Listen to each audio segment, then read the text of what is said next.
సహోదరుడు బిలాల్ గారిని వేదిక మీదకి రావాల్సిందిగా కోరుతున్నాను.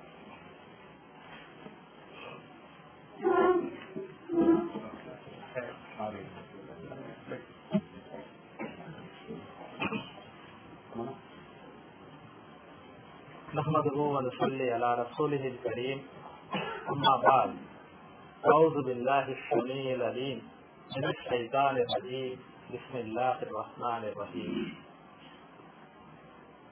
वमा नक़मू मिनहुम इल्ला अन युमिनू बिल्लाहिल अज़ीज़िल हमीद अल्लज़ी लहू मुल्कुस समावाति वल अर्ज़ वल्लाहु अला कुल्लि शैइन शहीद इन्नल्लज़ीना फ़तनुल मुमिनीना वल मुमिनाति सुम्मा लम यतूबू फलहुम अज़ाबु जहन्नम व लहुम अज़ाबुल हरीम इन्नल्लज़ीना आमनू व अमिलुस सालिहाति लहुम जन्नातुन तजरी मिन तहतिहा अल-अन्हार ज़ालिकल फ़ौज़ुल कबीर.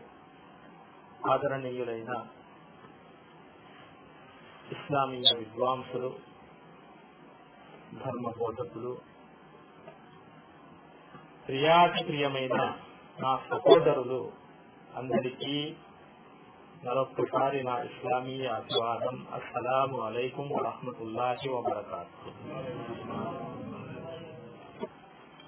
ఈరోజు నిరంతరం నా ఇతర వ్యాపకాలు, ధార్మిక వ్యాపకాలు, వాటన్నింటి మూలంగా మధ్యాహ్నం కలిగినటువంటి శిరోవేదనం ద్వారా నేను అనుకున్నాను బహుశా ఈ సమావేశానికి రాలేనేమోనని. కానీ ఇప్పటికీ నేను నిలబడి ఉన్నానంటే వాస్తవానికి పూర్తిగా నేను ఈ సందర్భంలో మాట్లాడగలిగే స్థితిలో లేను. పూర్తిగా తలనొప్పి ఉంది. అయినప్పటికీ మీ ప్రేమ వాస్తవానికి నన్ను ఇక్కడికి లాక్కొచ్చింది. అల్లాహ్ తబారక వ తఆలా మనందరిలోనూ సంకల్ప శుద్ధిని ప్రసాదించుగాక. చెప్పేవాడికి వినేవాడికి కూడా అల్లాహ్ తబారక వ తఆలా ఆచరణ బుద్ధిని కూడా ప్రసాదించుగాక.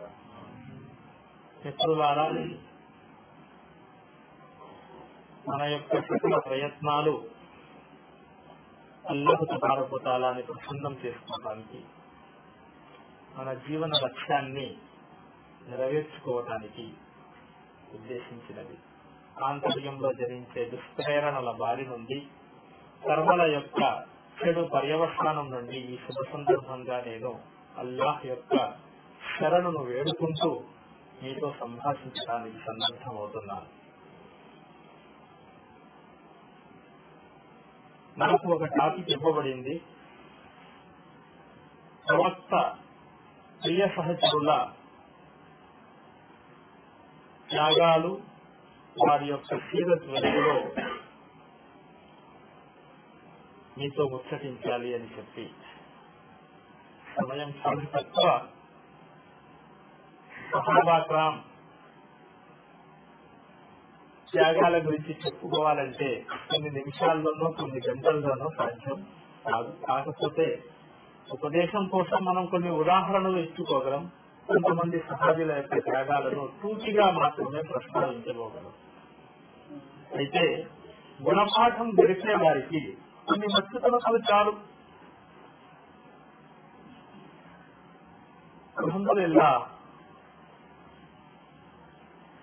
మనలో చాలా మంది సోదరులు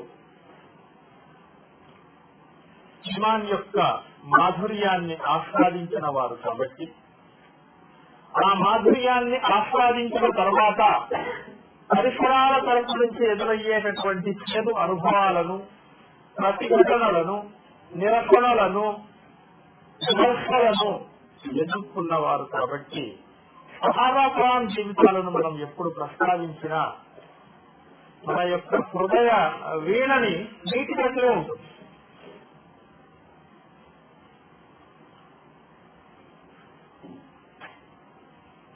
నిస్సందేహంగా మహాప్రవక్త ముహమ్మద్ సల్లల్లాహు అలైహి వసల్లం వారి ప్రియ సహచరులు ప్రళయం వరకు కూడా మనందరికీ దీపస్తంభాల వచ్చారు. ఈ ధరణిపై అత్యుత్తమమైన సంఘం లేక అత్యుత్తమమైన జమాత్ అనేది ఏదైనా గతంలో గడిచింది అంటే అది నిశ్చయంగా సహాబా కిరామ్ యొక్క జమాత్. ఇటువంటి జమాత్ ఇంతవరకు రాలేదు, వచ్చే అవకాశం కూడా.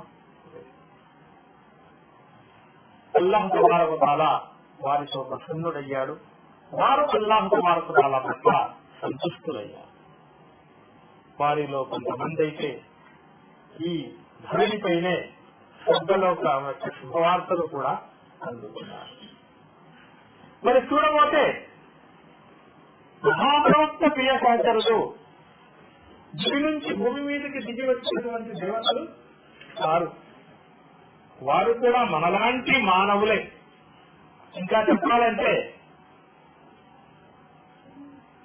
చదువు సంఖ్యలు లేనటువంటి, విద్యాగంధం లేనటువంటి కొన్నికొన్ని వ్యక్తులు, సంస్కారం లేనటువంటి వాళ్ళు, కనీసం నిలబడి మాట్లాడటం కూడా చేతనైన వారు ఇస్లాంకు పూర్వం. కానీ మహాప్రవక్త సల్లల్లాహు అలైహి వసల్లం తన సందేశం ద్వారా, తన సత్యవాక్కుల ద్వారా, తన ఆదర్శం ద్వారా ఈ ధరిత్రిలోనే వారిని అత్యుత్తమమైనటువంటి ఒక సమూహంగా తీర్చిదిద్దారు. ఇస్లాం ద్వారా ఇస్లాం స్వీకరించిన తరువాత వారు ప్రపంచానికే ఆదర్శప్రాయులుగా నిష్పొందారు. వారు నెలకొల్పినటువంటి ఆదర్శాలు ఎప్పటికీ చిరస్మరణీయంగా ఉండిపోతాయి. మన యొక్క విశ్వాసాన్ని ప్రతిష్టం చేస్తాయి, ఎప్పుడు తాజా చేస్తూ ఉంటాయి. సహాబాల జీవితాలను మనం ఎప్పుడు చదివినా, ఎప్పుడు శోధన చేసినా మన ఈమాన్ తేజోవంతం అవుతూనే ఉంటుంది.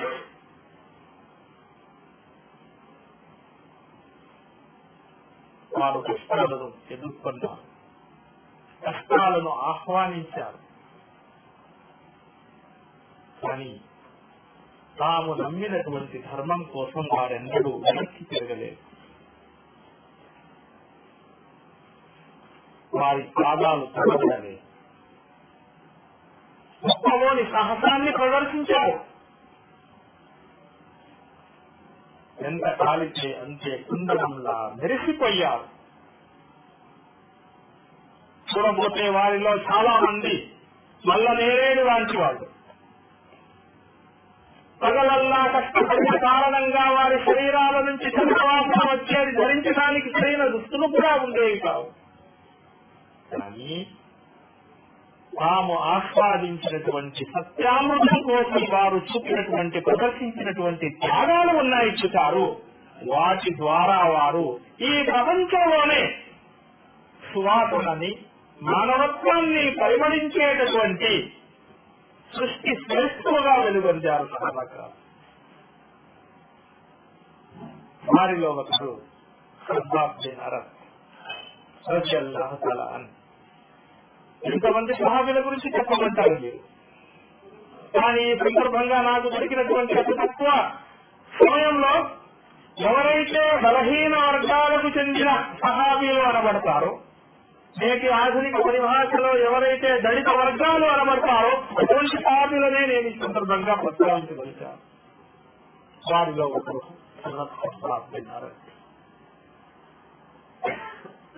బాలిషగా అమ్ముడవుతున్నారు అంగడిలో. అబ్బాయి చిన్న కుర్రాడు.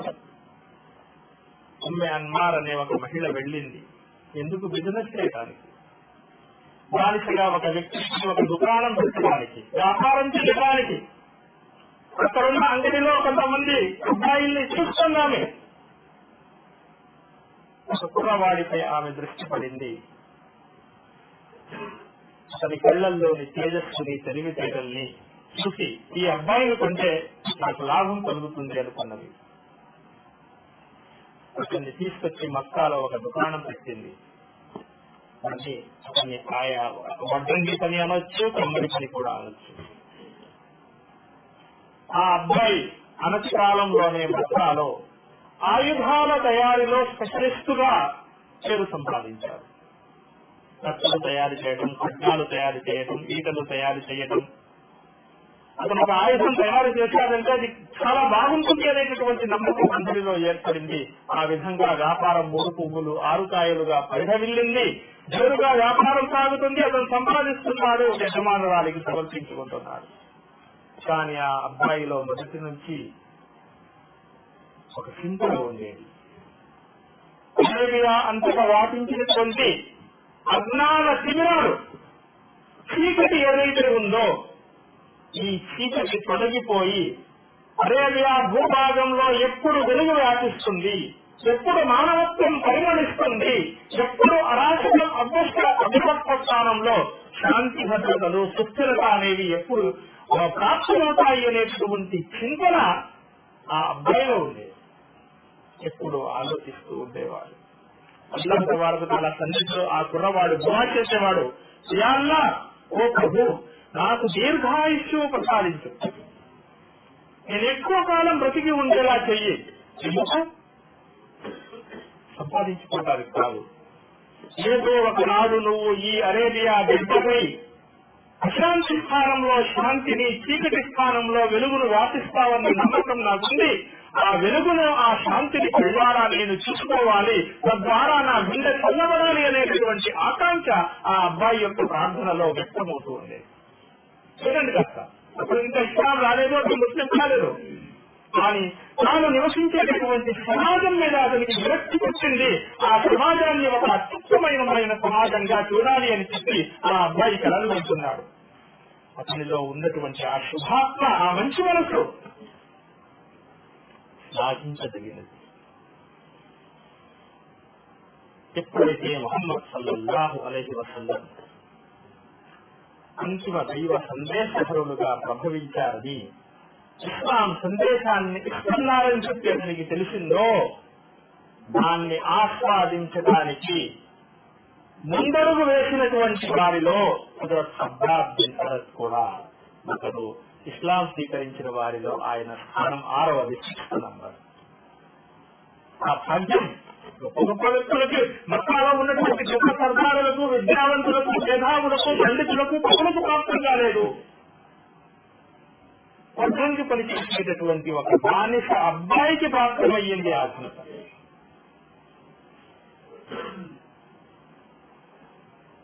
ఇస్లాం స్వీకరించినంతనే ఆ అబ్బాయిలో ఉన్నటువంటి మరో ఉత్తమ గుణం ఏమిటంటే, చాలా మంది స్వభావాలు అప్పటిదాకా తమలోని ఇస్లాంని వ్యక్తపరచకుండా జాగ్రత్త పడుతున్నారు. పరిస్థితుల దృష్ట్యా, మత పరిస్థితుల దృష్ట్యా. ఖబ్బాబ్ బిన్ అరద్ తాను ఏ సత్య ధర్మాన్ని మనస్ఫూర్తిగా ఆస్వాదించారో దాన్ని అందరి ముందు ప్రకటించడంలో, అభివ్యక్తం చేయడంలో ఏమాత్రం తొణకలేదు, బెణకలేదు. గంట బజాయించి మరి తాను ముస్లింలని చెప్పి ప్రకటించారు. చాలా మందికి ఆశ్చర్యం కలిగింది. అతని యజమానురాలు ముందు అతన్ని నిలదీసి అడిగింది. ఆ తర్వాత ఆమె మాట కూడా అతను రక్ష చేయకపోవడంతో తన సోదరుడైనటువంటి సహాబిన్ అబ్దుల్ ఉజ్జాని పురమాయించింది అతని మీద. ఆ తర్వాత మక్కా సర్దారులంతా సమావేశమై మీటింగ్ పెట్టుకుని ఒక నిర్ణయానికి వచ్చారు. రోజు రోజుకి మక్కా నగరంలో ఇస్లాం వ్యాపిస్తా ఉంది. కాబట్టి ఎవరు ఇస్లాం స్వీకరించినా అతను ఏ తెగకు చెందిన వాడో ఆ తెగకు చెందిన ఒక వ్యక్తి ఆ కుటుంబానికి చెందిన వ్యక్తిని కలుపుకుని ఆ ముస్లింను వేధించాలి అని చెప్పి వాళ్ళు తీర్మానించారు. కాబట్టి ఆ తీర్మానం ప్రకారం సబాబిన్ అబ్దుల్ ఉజ్జా, ఉమ్మె అన్మార్ ఇంకా ఆ తెగకు చెందిన కొంతమంది కలిసి ఈ అబ్బాయిని నిలదీసి అడిగారు. ఒక రోజు రచ్చబండ సాగుతుంది, చూసి అడిగారు, అబ్బాయి ఇంటికి ముహమ్మద్ ఎవరు చెప్పు. ఆ అబ్బాయి జవాబిచ్చారండి చాలా స్పష్టంగా, సూటిగా. మహాప్రవక్త ముహమ్మద్ దేవుని యొక్క అంతిమ సందేశహరుడు. నేను అల్లాహ్ ఒక్కడని, ముహమ్మద్ ప్రవక్త అంతిమ సందేశహరుడని చెప్పి నేను సాక్ష్యం ఇచ్చాను. ఎందుకంటే ముహమ్మద్ వారు సత్య సందేశం ఇచ్చి అల్లాహ్ తరపున పంపబడ్డారు. కనుక నేను ఆయన సందేశాన్ని స్వీకరించి ముస్లిం అయ్యాను అని చెప్పి స్పష్టంగా ప్రకటించాను. ఆ తర్వాత మరో ప్రశ్న వేయడం జరిగింది ఆయనకి. అది సరే గాని అబ్బాయి నువ్వు చెప్పు, ఇంతకీ లాత్ ఉజ్జాల గురించి, లాత్ ఉజ్జా దేవతల గురించి నీ విగ్రహి అభిప్రాయం ఏమిటి చెప్పు. ఆ అబ్బాయి సమాధానం ఏమిటో తెలుసా? లాత్ ఉజ్జా రెండు రాతి బొమ్మలు, వాటిలో చలనం లేదు, కనులు విప్పి అవి చూడలేవు, చెవి విప్పి పలకలేవు, చెవులు రెక్కించి వినలేవు, తమను నమ్ముకునేటటువంటి మొక్కుకునేటటువంటి పూజారులకు లాభం గానీ నష్టం గానీ చేకూర్చే శక్తి వాటికి లేదు. అంతకు మించి వాటి గురించి నా అభిప్రాయం ఏమి లేదు అన్నారు. అంతే. ఆ క్షణం నుంచి ఆ అబ్బాయిపై కష్టాల పర్వతాలు విరుచుకుపడ్డాయి. ప్రతిరోజు ఆ అబ్బాయికి ఇచ్చేటటువంటి పనిష్మెంట్ ఏమిటో తెలుసా? అరబ్బు ఎడారిలో మలబలాం అనేటటువంటి వేసవి ఎండలో తీసుకొస్తారు మైదానంలోకి, బట్టలు ఇప్పేస్తారు, ఒక కవచం అతనికి తొలగిస్తారు. ఆ తర్వాత అతన్ని నేలపై పడుకోబెట్టి ఈడుస్తారు, అతన్ని చిక్కుతారు. ఏ విధంగానైతే కవాబులను డ్రిల్లో వేపుతారో అట్లా. మళ్ళీ అతన్ని అడుగుతారు, మహమ్మద్ గురించి, అల్లా గురించి నీ అభిప్రాయం ఏమిటి చెప్పు. ఆ అబ్బాయి అదే సమాధానం ఇస్తాడు, చెప్పలేని సమాధానం.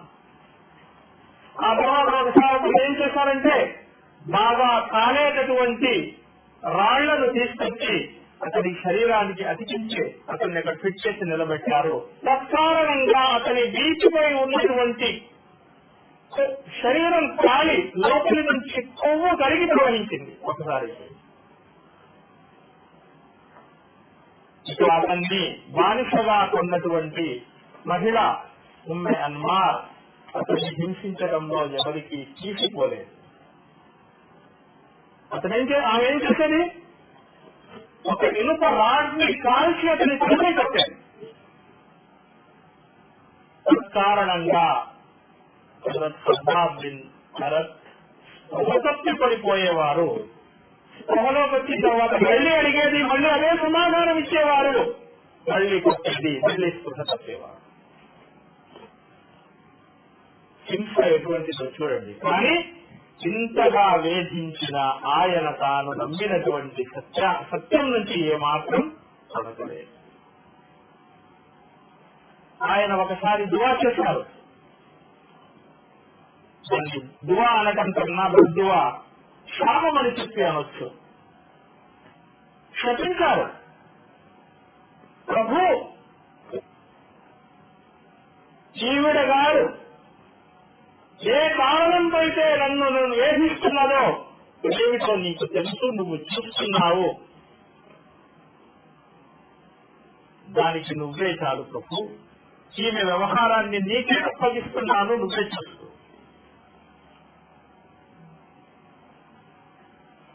సోదరులారా, కొంతకాలం తర్వాత ప్రవక్త సల్లల్లాహు అలైహి వసల్లం వారు తన సహచరులపై జరిగేటటువంటి అత్యాచారాలను, ఆగడాలను చూసి హిజ్రత్ చేసేటటువంటి అవకాశం ఇచ్చారు అబిసీనియాకి, మక్కాకి. కానీ హజరత్ ఖబ్బాబ్ బిన్ అరద్ యొక్క ప్రత్యేకత ఏమిటంటే ఆయన తొందరపడి హిజ్రత్ చేయలేదు. ఎందుకో తెలుసు, నేను నమ్మిన ప్రభువు మీద నాకు అచంచలమైన విశ్వాసం ఉన్నది, నేను నా యజమానురాలిని శపించాను, ఆ శాపాన్ని వృధా పోనింపడు, నా కళ్ళారా ఆమె యొక్క పర్యవసానాన్ని చూడనంత వరకు ఈ మక్కా నగరం విడిచి నేను బయటకు పోను. ఆ తర్వాత ఏమైందో తెలుసా అండి, ఆయన యొక్క ఈమాన్ యొక్క శక్తి ఎటువంటిదో చూడండి. కొంతకాలానికే ఆమె ఉమ్మె అన్మార్ హజరత్ ఖబ్బాబ్ బిన్ గారి యజమానురాలు ఎవరైతే ఆయన పీడించిందో, వేధించిందో, ఆమె తలలో ఒక విధమైనటువంటి రోగం వచ్చింది. ఆ కాలంలో దాన్ని, ఆ రోగానికి పేరు లేదు, నేటి ఆధునిక పరిభాషలో చెప్పాలంటే దాన్ని బ్రెయిన్ ట్యూమర్ అని చెప్పి చెప్పచ్చు. క్యాన్సర్ లో అతి తీవ్రమైనటువంటి ప్రమాదకరమైనటువంటి రోగం బ్రెయిన్ ట్యూమర్. ఆమెకి వచ్చింది. ఎంత చికిత్స చేసినా, ఎంతమంది వైద్యుల్ని సంప్రదించినా నయం కావటం లేదు. బాధతో ఆమె అరుస్తూ ఉంటే ఒక కుక్క అరిచినట్లుగానే శబ్దం వచ్చింది. ఆమెను చూసిన తర్వాత ఒక డాక్టర్ చెప్పాడు, ఈమెకు కాస్తంత ఉపశమనం దొరకాలి అంటే రాజుతో కాల్చి, ఇనుప రాజుతో కాల్చి తల మీద సిగబెట్టాలి, అప్పుడే ఆమెకు కాస్తంత ఉపశమనం దొరుకుతుంది అని చెప్పి. అసలు మీరు ఆలోచించండి బ్రదర్స్, ఇప్పటికీ క్యాన్సర్ రోగం వచ్చిన వాళ్ళకి హాస్పిటల్స్ లో అది షాక్ ఇస్తారు, కరెంట్ షాక్. చెప్పాలండి, ఇది హజరత్ ఖబ్బాబ్ బిన్ అరద్ గారి వృత్తాంతం. కానీ ఒక విషయం, ఇది ఆయన గారి యొక్క కష్టాలు, దాని శుభవార్త కూడా వినిపించాలి కదండి. అల్లాహు తబారక వ తఆలా ప్రపంచంలోనే ఆయనకి ఎన్నో శుభవార్తల్ని వినిపించాడు. ఉదాహరణకి ఆయన హిజ్రత్ చేసిన తరువాత మహాప్రవక్త వారి సహచర్యంలో చాలా సుఖంగా జీవించారు. అంటే ఉహద్ యుద్ధంలో ఏ అబ్దుల్ ఉజ్జా అయితే ఆయన్ని వేధించాడో ఆ అబ్దుల్ ఉజ్జా హజరత్ హంజా గారి చేతిలో చచ్చి ఎత్తుని మడుగులో ఉండడం చూసి ఆయన తన గుండెను చల్లబరుచుకున్నారు హజరత్ ఖబ్బాబ్ గారు. మరి ఆ తర్వాత, ఎందుకంటే ఇంతకుముందు ఆయన ప్రార్థించి ఉన్నారు, ప్రభు అరేబియాలో చీకటి తొలగిపోవాలి, వెలుగు వ్యాపించాలి, శాంతి సుస్థిరతలు ఏర్పడాలి. అల్లాహ్ తబారక తఆలా ఆయన యొక్క మొర ఆలకించాడండి, ఆయనకు దీర్ఘాయుష్యు ప్రసాదించాడు. హజరత్ అబూబకర్ సిద్దీక్, హజరత్ ఉమర్, హజరత్ ఉస్మాన్ బిన్ అఫ్ఫాన్, హజరత్ అలీ రజియల్లాహు తఆలా నలుగురు ఖలీఫాల కాలం వరకు కూడా అల్లాహ్ తబారక తఆలా ఆయన్ని జీవించి దీర్ఘాయుష్యును ప్రసాదించాడు.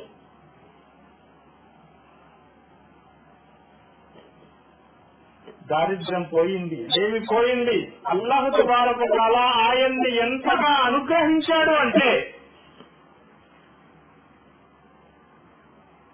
నేటి ఆధునిక పరిభాషలో ఆయన్ని ఒక బిలియనీర్ అని చెప్తున్నారు. తాను సంపాదించిన సంపాదనలో నుంచి ఒక భాగాన్ని ఆయన తన ఇంట్లో ఒక మూల పెట్టేసేవారు. దాన్ని ఆయన కాపాడేవారు కాదు, డిక్లేర్ చేసేవారు, నా యొక్క ఈ ఆస్తిలో నుంచి, ఆహార ధాన్యాలలో నుంచి ఎవరికి ఎంత కావాలనుకున్నా పేదవాళ్లు వచ్చి తీసుకెళ్లొచ్చు, నా తరఫున ఎలాంటి ఫిర్యాదు గాని ఆక్షేపణ గాని లేదని చెప్పి. చివరికి ఆయన చనిపోయే సమయంలో కూడా ఆయన్ని పరామర్శించడానికి జనులు వెళ్తే ఒక విషయం చెప్పారు, ఇప్పటికీ నా దగ్గర 80,000 దిర్హములు ఉన్నాయి. ఎక్కడైనా ఏమని ఎంతో మంది నా సహచరులు, నా తోటి వాళ్ళంతా ఇస్లాం స్వీకరించి కష్టాల్లోనే వాళ్ళు ఈ ప్రపంచం నుంచి వెళ్లిపోయారు. కానీ అల్లాహ్ తబారక తఆలా నాకు దీర్ఘాయుష్యును ప్రసాదించి నాకు ధనాన్ని ఇచ్చాడు. ఈ ధనం గురించి అల్లాహ్ తఆలా రేపటి రోజున లెక్క అడుగుతాడేమో అని చెప్పి నేను భయపడుతున్నాను. ఆలోచించాల్సినటువంటి విషయం. ఒకసారి ఆయన హజరత్ ఉమర్ గారి దర్బారులోకి వచ్చారు.